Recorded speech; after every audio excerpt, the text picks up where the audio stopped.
Firstly, thanks for having me here, and I couldn't make it the other month because I was crook.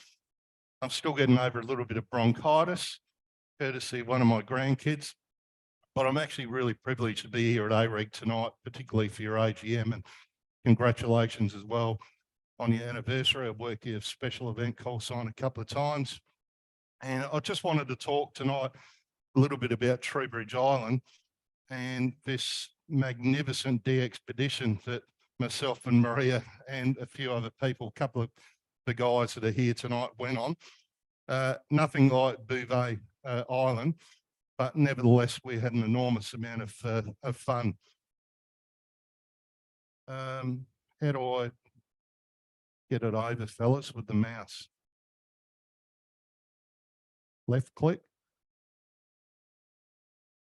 So Treebridge, that's not an image of me either, although some people probably think it's a very good likeness, but Treebridge has been a bit of an idea of mine for a couple of years. I looked at it in 2020, but our friend COVID-19 came along and I had some work commitments, and that was the end of that. We put the idea of Treebridge Island to bed.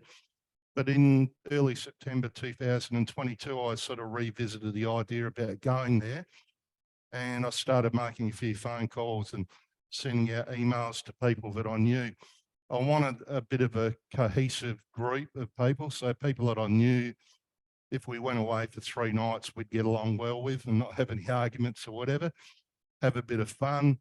I didn't really want it to be an overly serious DXpedition either, but nevertheless, I sort of emphasised to the team that we wanted to try and get on air as much as possible, but it was about having fun as well as playing radio, and we certainly did. We consumed an enormous amount of red wine on that trip, as Adam and Chris and Maria will attest to. Treebridge was also a relatively cheap option as well, as far as getting there. It was relatively easily accessible via boat, and it was desired by amateur radio operators because it qualified for islands on the air, also for the Worldwide Flora and Fauna Program, and for the VK5 Parks Award. Now, although we weren't there for the Lighthouse weekend, there were other amateurs that actually wanted it to collect the 2 lighthouse numbers that were associated with it, because as you'll see shortly, there is actually a lighthouse on this little island. What's technically not an island, it's probably more described as an atoll. I don't know how that got in there, but I'm definitely not the skipper. That's the team that we had. My wife, Maria, who's here tonight, Adam 2YK, who's here tonight, Andy 5LA from up in the Riverland, Chris VK5FR, Ivan VK5HS up in the Riverland, and myself. Now, we all knew each other socially as well, from social events. So we knew if we went away, we'd all get along well, which we did. That's the photo on the final day, just before we jumped on the boat to go back to the mainland. This was our first trip away. We never said that we were serious or professional DXpeditionists, never ever pretended that we were, because we weren't. But we each had our own interests and expertise within the hobby. There were some of us that were quite scared about working a DX pile-up, but those people were happy to work on 40 metres or 80 metres and sort of rag chew a little bit more. There were others, including me, that really liked working DX pile-ups. We had Andy, who was the poor old single CW operator, so he got smashed on the trip. And we had Chris, who was involved in FT8. I think I'd only just started doing FT8 at that time. So FT8-wise, I had my learner plates on. And Ivan, who came on the trip, had never done FT8 at all. Excuse me, and Chris ran him through FT8. So we all sort of carried our own little bits of expertise and interests. Where is Treebridge Island? It's out in the southwest corner of Gulf St. Vincent. It's about 8 kilometres offshore of Edithburgh. or if you're going across the water, it's about 80k southwest of the Adelaide CBD. It's part of the infamous Trowbridge Shoal. So anyone that sails out there or goes out on ships, so yeah, they all know about the Trowbridge Shoals. Pretty treacherous piece of water. That is the island, but you can see all the sand around it. So it's more an atoll really than an island. It's actually forever moving and changing. It's about 800 metres long, 440 metres wide. About 17,000 years ago, when Grant was around, sorry, Grant, it was connected to the mainland, and it's the Trowbridge Island Conservation Park. The actual park itself is 260 hectares in size, but the island itself is only 2 hectares, so it encompasses all of the water and surrounding area. That is the end of the island where the lighthouse is, obviously where we're operating from. It takes, how long did it take you to walk around the island, Maria? A lot shorter than me. Because I met one of the sea lions and they fell in love with me. So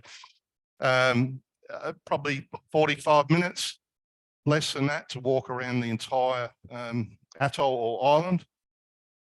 It's the traditional home of the Narungga Aboriginal people, and the first European involvement in Trowbridge was the famous Captain Matthew Flinders. He actually named the island on the 24th of March, 1802, after Admiral Sir Thomas Trowbridge. He was a Royal Naval officer. And Flinders also named Trowbridge Island and Trowbridge Point. Really treacherous piece of water, like I said, around there. All of the South Australian boaties know that. And going back to the early 1800s, there were all these shipwrecks there. There were 33 recorded shipwrecks, but they think there might be even double that amount. So in 1851, the authorities started talking about putting a lighthouse actually on Trowbridge. And in 1855, they started building it. And it's interesting because it's one of only 2 of these styles of lighthouse in Australia. They actually brought all of the pieces out from Britain, put it together almost like a Meccano set, consisted of these 10 cylindrical cast iron segments, and they bolted them all together actually on the island. There's been a few tragedies associated with the island. Fortunately, not us, although we did have a mini tragedy, which I'll talk about later. But in 1867, 2 of the lighthouse keepers, their wives and a child, actually drowned on their way back out to Trowbridge from the mainland. And in 1899, the same thing almost happened to 2 other lighthouse keepers on their way out, but they survived. 1902, there was a magnitude 6 earthquake, and that resulted in this quite catastrophic fire, and it destroyed the lantern room on the lighthouse, which they rebuilt. 1980, the light got automated. The Department of Transport sold the island to the Environment Department for $40,000. And Trowbridge Hill, which some of you are probably aware of, that sort of took over as the navigational aid. 2001, the lighthouse got decommissioned, and in 2002, they extinguished the light, and that was the year they actually brought out that stamp to commemorate Trowbridge.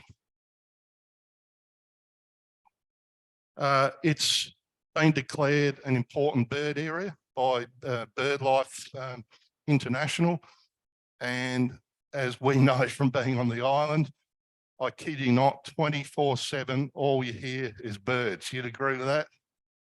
The guys that went, all you hear, even during the night, because there are hundreds and hundreds of thousands of birds on this little bit of sand in the middle of the ocean. There's about 60 native bird species that are found there, 21 of conservation significance, and about 22 to the migratory that come into the island. There's about 1% of the world's black-faced cormorants on the island. You can't miss them. They're everywhere. There's about 4,000 of them. And there's about 10,000 breeding pairs of silver gulls. So as you'll hear later, hopefully if the audio works, you'll hear Ivan VK5HS make contact on 160 metres in the evening, and all he hears is in the background. That's all you hear.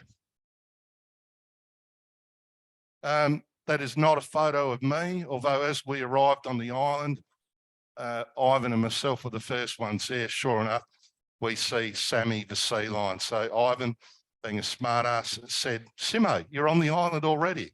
It wasn't me, but there are sea lions there. A couple of them are friendly. I found the unfriendly one on the other side of the island, and I've never run so quickly. So, whoops. So why did we go there? Other than to drink red wine, we went there for Worldwide Flora and Fauna, WWFF, which is the big international parks program. And of course, Islands on the Air, very big, popular international amateur radio program. And the park, being Conservation Park, qualifies for the VK5 National Conservation Parks Award as well. So when we decided we're going to go, I started to announce a trip, put it on group sites, and told Charles M0OXO, because he became our QSL manager. And I could not believe the interest that it sparked going to this tiny little sand atoll. Andy got a number of emails from people wanting CW contacts. I was probably getting 20 to 25 emails a week from amateurs overseas. I just could not believe the interest in us going to this. And so there were quite a few expectations on us to maybe not drink as much red wine and get on air a little bit more. It was interesting because I had a look at the IOTA directory, and Trowbridge wasn't in the IOTA directory. But the thing is, because it's UK based, they'd done all their study and put all these tiny little rocks that were in Oscar Charlie 139 that are surrounded by shark infested waters into the program, but they'd left Trowbridge Island off, one of the accessible islands. So I had to get in contact with Caesar, and Chris and Maria and Adam and the other team members know I literally had to jump through hoops to get Trowbridge added to the program. And it was bizarre because they said, we're not going to put it into the directory until you get back. So I said, well, can we quote the IOTA number when we're over there? And they said, yeah, you can do that. Then I got bombarded with emails by mostly VKs saying, you can't quote the IOTA number, you're not allowed to do it. We got criticised, didn't we, by a few people. They shot a few bullets at us, but we were able to quote the number. And actually, when I got back, as you'll see later, they actually added Trowbridge to the directory. It's just a weird way that they go about it in that system.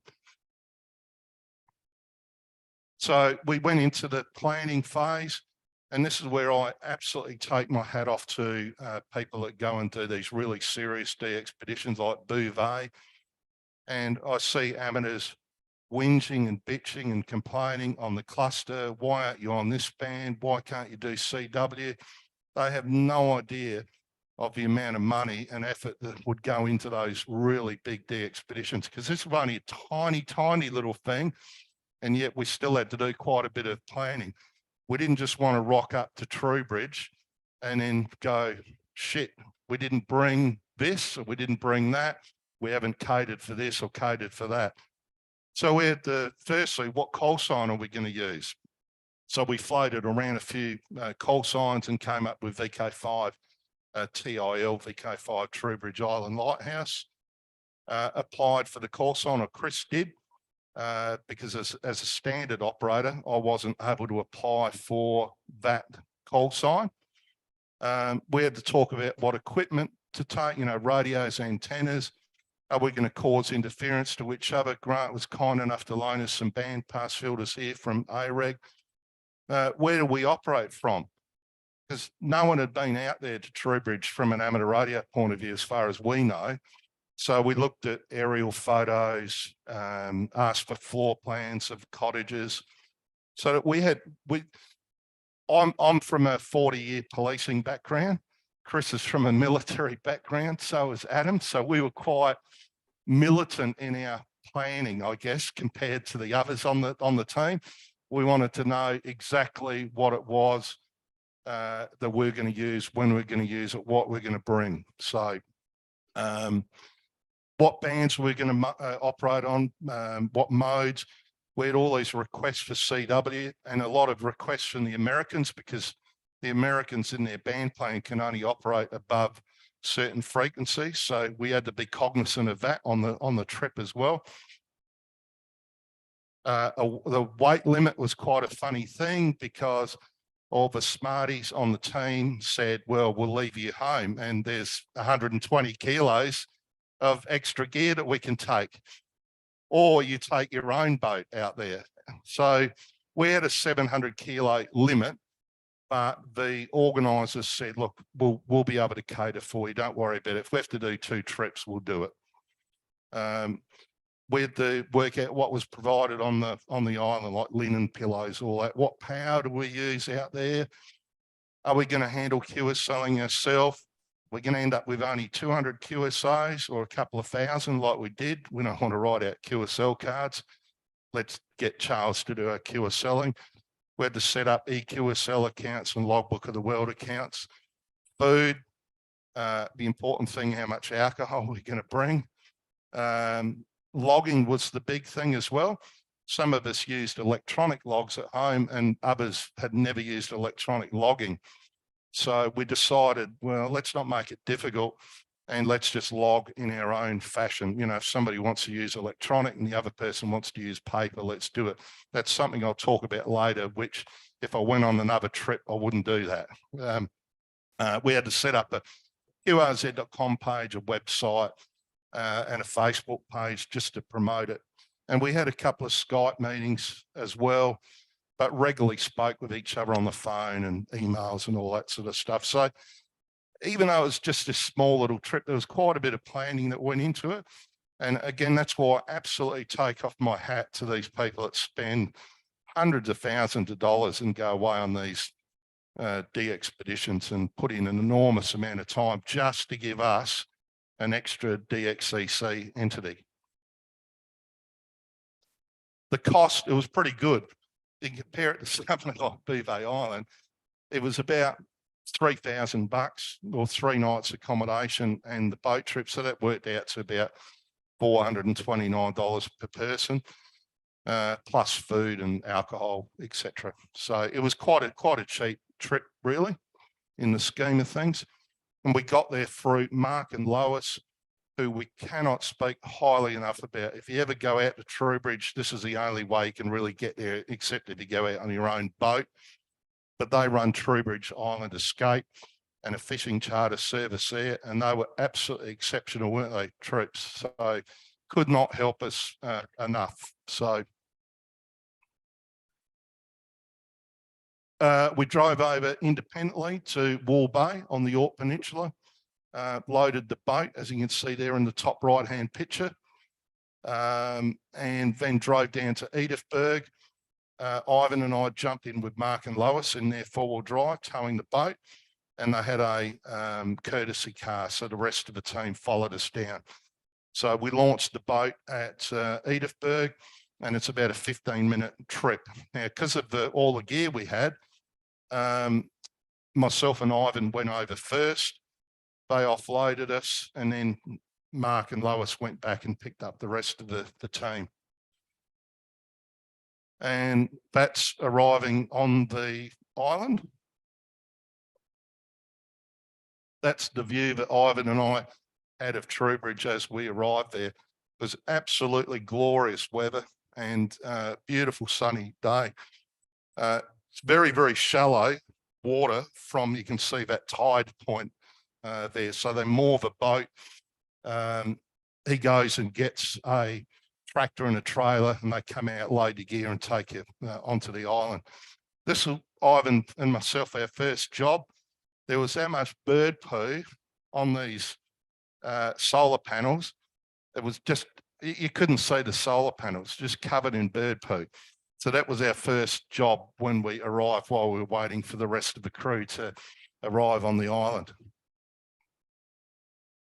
The accommodation, I thought was very good. We had one of the old lighthouse keepers' cottages. There are two out there. One they just used for storage, but they gave us access to. So there's 3 bedrooms, and Marie and I were lucky enough, because I got there first, chose the best room, the best bed. But there's 3 bedrooms, lounge, kitchen, bathroom, and pretty good facilities on the island. So we certainly didn't rough it at all. Setting up the equipment, you can see there we had a variety of different antennas, a little 2-element beam, 30-metre vertical, again, I think courtesy of Grant, an end fed and a link dipole. So we pretty much got stuck into setting up because we wanted to get on air as quickly as possible, and we set up 4 independent operating spots, 3 in the main cottage, 1 in the other cottage. So you can see we had to sort of improvise a bit, prop up things with boxes, but we got there and had a lot of fun. This was the second cottage, which was a storage area, and we had to roll out this old fold-out table that virtually collapsed, and the acoustics in there were absolutely terrible. But we scrounged around and we found about 5 of these old mattresses. So we propped up the mattresses against the wall to sort of suppress the acoustics. So a lot of it was real hit and miss for us, because we just didn't know what we were going to have when we got out there. The mattresses actually worked very, very well. There are our antennas. So you can see the 30-metre vertically and the end fed and the little 2-element beam. And then on the other side of the cottage there, we had the link dipole. That's the end fed and the 30-metre vertical on the beach, which is a big mistake, as you'll see later. We had the little 2-element beam there, the 30-metre vertical. And you can see the squid pole there supporting the link dipole. The power supplies were all provided by Ivan. They were Hayden power supplies and performed exceptionally well for us. And how many QSOs did we make? That's the map showing our QSOs that we made when we're on the island. All those little red dot points are a QSO. Our first QSO, didn't surprise us, was with Peter Freeman, VK3PF. He's just an absolute diehard parks hunter. So it didn't surprise us he was the first in the log. Our last one was a mate of mine over in VK6, and we made 2,123 QSOs, which, considering we had an enormous amount of downtime, had a lot of social laughs, weren't glued to the radio all of the time, we're pretty surprised that we got over 2,000 QSOs. And 65 different DXCC entities that we work. They're the bands that you can see. So 40 metres just pipped 20 metres for us, only just, but 40 and 20. But we did an enormous amount, or Chris did an enormous amount on 30 metres on FT8. Our first QSO, Maria made, it was 40 metres sideband, as I said, with Peter. And our third contact was actually a park to park with Bill, VK4FW. So in the parks program, if you get a park to park contact, it goes towards these special awards. Now, I don't know. Can't hear that.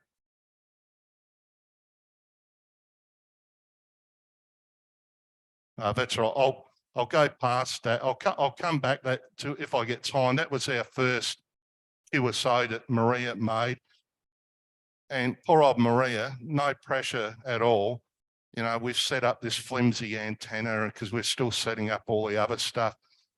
And all these blokes pull out their mobile phones and start videotaping her, you know, waiting for the first contact. No one came back to us for about 2 minutes. Oh, God. So no pressure at all on Maria. Finally, we hear Peter come back, and then somebody spotted us on the Parks and Peaks website, and that was it. Bang, it went crazy. So poor old Maria did a good job. But on the first night we were there, I was sleeping like an absolute bear. Next thing, hear this big crash, and I don't think I was the only one to wake up and go outside with the torch, and the wind had it'd been a beautiful day, the whole day. The wind had picked up enormously and had knocked over our 6 metre Yagi and the 2 metre antennas. But worse than that, the bloody 30 metre vertical with the torch was actually lying on its side, flapping in the water. Now, I probably shouldn't have said that because Grant's here. And the NFED was the same. The NFED was literally swimming back up the Gulf, but there was nothing that we could do about it at that time.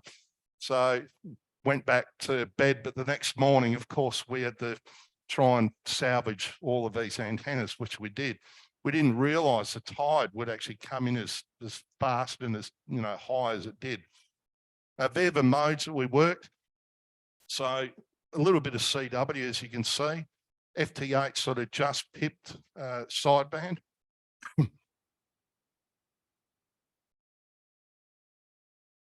And I'll just quickly go through the bands now. This is sort of getting towards the end of the presentation. On Wednesday afternoon, on day 2, Ivan had brought along a link dipole that he'd made that had 160 metres on it. And if you go back to what I said about it not being a serious DXpedition, there was some people on the team that wanted to do specific things. And Ivan was one of those. He wanted to have a bit of a crack at 160 metres.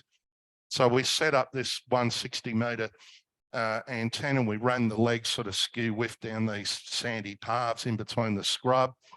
And it worked really, really well. We made 29 QSOs. Most of those were on sideband, but a couple on AM and FT8, and worked over into VK6, and Ivan was absolutely stoked. So that was all part of the going there, was that some people wanted to do these specific things. They got to do it, and that was the good thing about the trip. That's Ivan on 160. And again, I'll just go to the next slide because that's a video. 80 metres, we used an FT857, 100 watts, and a little link dipole, just a tiny little bit of wire and resonant for 80 metres, 20 and 40.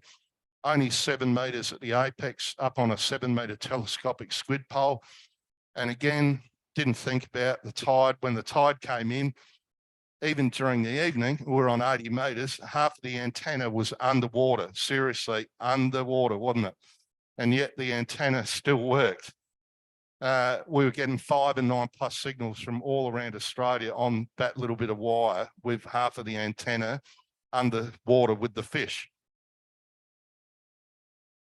And that's where we had the 80 metre station. You can see Adam and Maria there in these immaculate conditions that we operated within, with the torn mattresses and the collapsing table. But we made 84 QSOs. All of those were on lower sideband except for a contact back to Adelaide with John on AM. You can see the map there showing our 80 metre contacts, and that's where we worked on 80 metres, mostly VK5, but quite a few VK3s. We did a lot of rag chewing, to be honest with you, on 80, more than, working one station after another like we did on 20 and some of the other bands. 40 metres, 593 QSOs, 25 different countries, mostly on sideband, as you can see there, followed by FT8 and good old Andy building away on the key on CW. And probably the highlights for us on 40 metres was working sands on Willis Island, quite a rare DXCC entity. But to work a little sand atoll to another sand atoll, I'd worked sands many times from home, but it was great to be able to get sands in the log on this trip. And you can see the modes there. I've already discussed that. 40 metres, mostly sideband. And there are contacts on 40 metres around the world. The premium operating spot was the veranda. I'm doing it really tough there, FT8 with a can of Bundy. Had to literally remove Andy 5LA from that position with a crowbar because it was such a beautiful spot overlooking the ocean. That was the pick of the spot. When you got your bum into that seat, you didn't want to leave because you knew there was somebody else going to jump in and it'd be hard to get it back again. 30 metres, all on FT8 by Chris predominantly, 328 QSOs there on FT8 on 30, using Grant's 30-metre vertical and 58 different countries. You can see Chris and Adam there trying to solve the world's problems in the left-hand corner and the vertical. And there are our contacts on 30 metres. And then 20 metres, this is where we work most of the DX on sideband. So enormous pile-ups into Europe on long path on 20 metres. And as you'll see shortly, because I didn't use split, I got a headache very, very quickly. Again, we worked sands on Willis Island, but we had some really interesting contacts work. Dave, G4AKC and his mates who are out bicycle mobile, pedestrian mobile. You may have worked those yourself, but with just a little bit of wire, we were 5 and 9 plus to each other from our little portable station. They were 5 and 9 plus riding their bike on the foreshore at Blackpool. Another video which I'll skip, because that one just shows the pile up. That one there, if I get time later after your AGM, that's the contact with Dave. You'll be able to see how strong he is. They're all our contacts on 20 metres, where the majority of those were on sideband.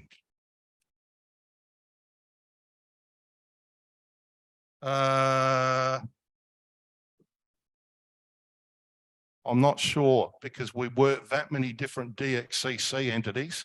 I think we actually did work somebody down in Antarctica on this trip. Yeah, that's right. Sometimes that mapping system, if people don't have the grid square accurate, it can plot them somewhere else. But I'm pretty sure we did work Antarctica on that trip as well. 17 metres was something else that one or two of the team members wanted to do, just have a crack at. So we didn't have an enormous amount of success there. But again, I go back to, there's a hell of a lot of socialising on this trip as well, rather than being glued to the radio. 15 metres, we were quite surprised really that we didn't get big pile-ups from JA. We sort of expected that we would, but the band just wasn't open on sideband on 15 to JA. We worked a few dozen, but not the significant number that we thought. But we ended up with 227 QSOs there, mostly FT8, but also quite a few sideband CW. And that was pretty much on the 2-element beam, but also for FT8 and CW, we used the NFED. There are 15-metre contacts. 10 metres, 179 QSOs there. We actually thought we'd work more people on sideband as well on 10, but we didn't for whatever reason. We actually thought we'd get a lot more VKs in the log on that band, but it just didn't eventuate. And there are our 10-metre contacts. 6 metres was another band that we wanted to have a crack at. And although we only made 4 QSOs, for 1 or 2 of the people that had never really made too many 6 metre contacts before, it was quite exciting. So in the scheme of things, from a DXpedition, pretty poor, but for us, just to get the 4 contacts was a lot of fun. 2 metres and 70 centimetres. On 2 metres, we made 58 QSOs, and that included a couple of park-to-park contacts with John 5BJE and another John VK5HAA, which was pretty special to get the park-to-park contacts. And we used a vertical on a tripod and an arrow Yagi on a tripod. They were the ones that got tilted over on the first night. Luckily, they didn't go into the drink. And 70 centimetres, 22 QSOs there on that band. And Adam, hopefully I've got those figures right, but a few contacts on the satellites, just using one of those. Is it an arrow? The arrow antenna that you've got? Actually, Mark 5QI. Whoops, sorry, Mark 5QI appeared in the log there. This was our other problem that we had on Thursday night. In the middle of a pile-up, there were 3 of us up there. I think we're on a significant number of bottles of red at that stage, working FT8. We had a really big pile-up going. Bang, everything stopped. We drained the batteries in the solar system, which we're really surprised, because the first 2 days we had absolutely hammered things and it worked fine, but it didn't. So we probably would have ended up with maybe 500 more QSOs, I suppose. But when the power went out, well, we had to resort to wine, which seems to be a common theme in this presentation. And Friday morning, of course, there wasn't much to do. So I threw a rod in and caught these very small fish that went straight back into the water while we were waiting for the boat. And heading home, it was time to go home. We had an enormous amount of fun out there on Trowbridge Island. You can see Chris was very sad to see me go, cuddled up to me all the way on the boat trip. Maria was very concerned. Not as concerned as what I was, though, I can tell you. And when we got back, that's when I had to send all the info to IOTA. And because we successfully activated it, Caesar couldn't believe we got over 2,000 QSOs. So he immediately added Trowbridge. So Trowbridge is actually now in the IOTA directory. Almost there, thankfully, some people say. Lessons learned was the logging. I would never go away on another trip again, except for everybody using electronic logging. Because when I got back from the trip, I had all this handwriting, and some of the guys, like, their handwriting was absolutely appalling. And I'm sure they were doctors trying to decipher this handwriting. And I had to use a program called Fast Log Entry and transpose all of those handwritten contacts into Fast Log Entry to create this ADIF file, which I've then imported into the main ADIF file for our log. So I would probably get some logging software that talks to each other as well, so you know you're not adding dupe contacts, and you can just pull all of the information at the end. It was quite time consuming trying to record all this handwritten stuff. We never had an issue with somebody being on 40 metres sideband at a station and then another one on 40 metres sideband at the same time. But what we did have, all these diehards that wanted to work us on every single band, every single mode, and they were asking us, well, where are the other stations? What frequency they're on? Now, we roughly knew that, say, Maria was on 15 metres, FT8 or whatever, but because we were at independent stations, we had no way of really talking to each other. Sometimes we used to have to say to the station, stand by, and there'd be this slow turtle move by me to the next operator to find what frequency they're on, and I'd come back to the radio. So I don't know, maybe something as simple as having, you know, a little two-way radio there to talk to each other and let each other know where we were. We found, although we got on well together, we found that there wasn't a lot of sharing or rotating of stations as well. So, you know, I set up my station, Chris set up his, Andy set up his. We rotated a little bit.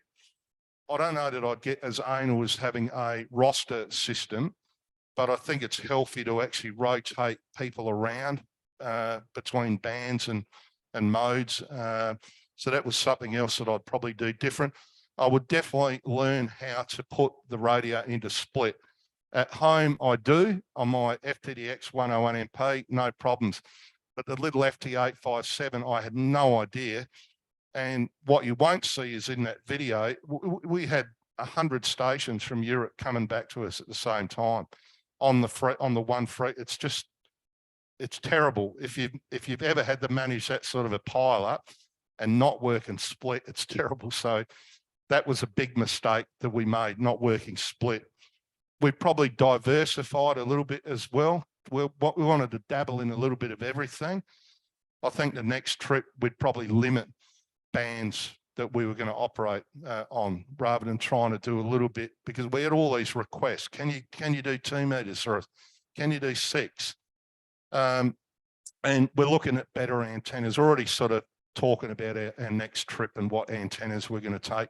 The link dipole worked fine, but anyone knows anything about link dipoles, at 7 meters inverted V, it's a sky warmer antenna. I couldn't believe that we had the pile-ups that we did on 20 meters with that little bit of wire, because it's not really designed to be a DX antenna, but it worked absolutely amazingly well. Whether that was because of all the salt water, I don't know. Our QSL card, it's a 4-page QSL card that I designed and got printed by Gennady. So anyone that worked us could get that through Charles. That's Charles. I can't go past by saying he is my QSL manager normally. That guy is phenomenal. He's one of the best QSL managers in the world. And if you're ever going to get a QSL manager, I can't recommend him enough. We're also on Logbook of the World and EQSL.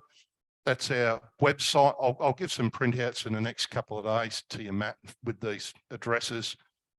And we've got a Facebook page as well, because we plan on going back to Trowbridge Island again. God, I don't know how that got in there. And at this hour of the night, you're probably not asleep now, but that's Ivan on the trip.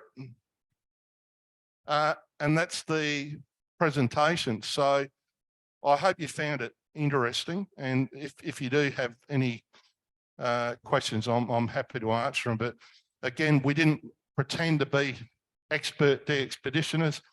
It was all about going and dipping our toe into the water, so to speak, and having a bit of fun, which we did. When did you go out? February. We're hoping to try and maybe get out there again for the Lighthouse weekend in August, but the weather's not great, and they also shut the island down at that time of the year to do refurbishing and stuff there as well. So, yeah, that's right. Yeah.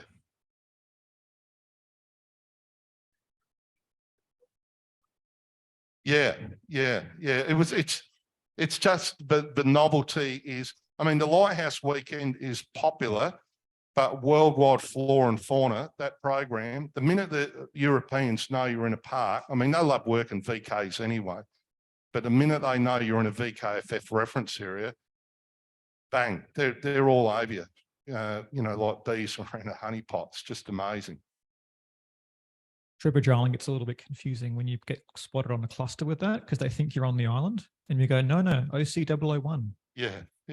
No, we're not on the island. Sorry. Mm. We are on an island, but the wrong island. Any other questions at all? So Zoom can hear. Hi. Were you pleasantly surprised by the very low noise levels on HF? Oh, yeah. Look, I'm blessed because where Maria and I live, we live on a little farm. So 24/7, we have zero noise floor where I live. We can hear a pin drop.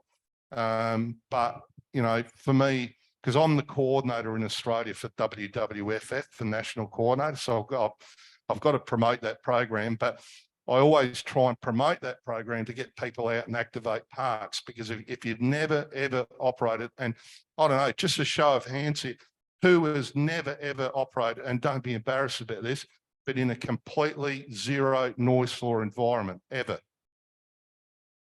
Yeah. So there's quite a few here that have never, ever done it.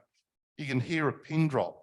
You can hear workstations that are running milliwatts. So you would have absolutely no chance of working at home. And that's the beauty of the parks program. And out there, we're a little bit concerned about the solar panels, not the panels, but the inverter. We had no noise, zero noise floor out there. It was absolutely beautiful, except for the bloody birds. 24/7, yak, yak, yak. Any other questions from the audience here? Nope. In that case, oh, hang on, spoon it. Stereo. Just pick one. I gather you're just running barefoot 100 watts on different radios. Yeah. We talked about taking amplifiers with us, but then, you know, got down to the weight issue and some other issues, and just decided not to do it. KX3 versus 857.